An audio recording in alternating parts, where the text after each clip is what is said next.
pinaka-basic talaga niya is pagbabalance ng kandila sa ulo, and then pinapakita rin natin yung gracefulness and yung poise ng galaw kasi nga galing siya sa fandango, which is a Spanish influenced dance.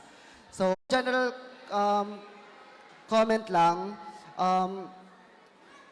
both groups very graceful and poised, especially yung girls. Kudos kasi yung complexity na tong sayaw nandun talaga sa mga girls kasi sila yung nagbabalance ng baso. Siguro added point lang din sa group 1 kasi yun nga, totoong kandila yung gamit nila, which adds complexity dun sa dance. Pero hindi rin natin inaalis yung praise dun sa group 2 kasi parehong baso yung binabalance nila, parehong babasagin yan. So yun, very good kayo sa balancing skills, both group. Siguro ang mako-comment ko lang for group 1, kapag nagbabalance girls, wag natin ipahalata na parang kinakabahan tayo kasi minsan nakikita sa ngiti yung kaba. Basta yun, isipin nyo lang na magtiwala kayo sa boys, girls, kasi yung boys yung magpapatong sa ulo nyo. So kailangan nandun yung tiwala nyo sa boys. And boys, dapat sure tayo kung saan natin ipapatong kasi may mga bumps yung ulo ng babae. So, meron silang mga certain points na meron silang balance. So, dapat alam natin, boys, kaya important yung connection between partners. And, yun, siguro yun lang din group 1. Pwede natin i-improve yung connection natin between partners. Kasi nakita ko dun sa group 2, ang ganda ng connection nila between partners. Makikita mo talaga yung courtship nung dance. Yun lang. Yun. Pero minor lang naman yun. Pero I think it would add up dun sa story nung sayaw. For basic steps, nakita ko both group, yung mga basic steps like swing balance, yung mga lateral waltz, cross steps, and yung mga forearms. And very good kayo doon kasi kung ano yung nandun sa literature, yun talaga yung pinakita nyo sa amin.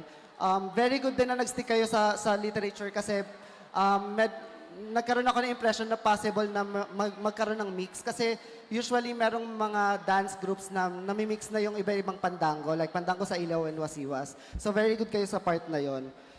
For improvement, both groups, siguro, polish pa natin yung basic steps natin.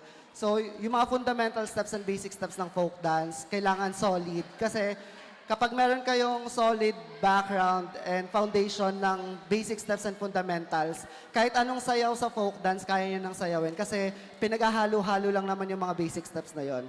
And then, very good din sa stage performance, although sa group 2, congratulations kasi ang ganda ng connection nyo, not just between your partners, pero pati sa audience kasi yung mga sigawan nyo, sobrang nagre-resonate din siya sa amin. Yun lang. And then last siguro, i-polish pa natin yung steps and then yung synchronization. Pero overall, sobrang galing yung dalawa. Sobrang galing ng dalawang groups and thank you. Congratulations in advance.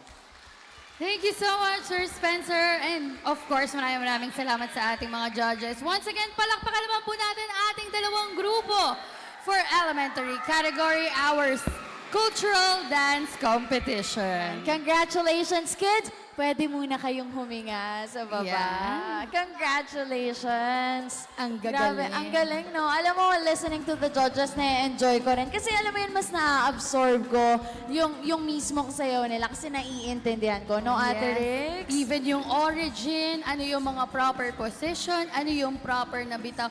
Very insightful talaga ang cultural dance competition. Yes, at sabi ko nga, pwede munang magpahinga yung ating mga bagets sa baba dahil tulad ng mga alitap-tap at ang mga kandilang ginamit kanina, bibigyang kulay at liwanag din ng ating mga kasama ang stage na to dahil magdadala sila ng talak. Kaya naman, kasama natin ang Dasmariñas City Pool of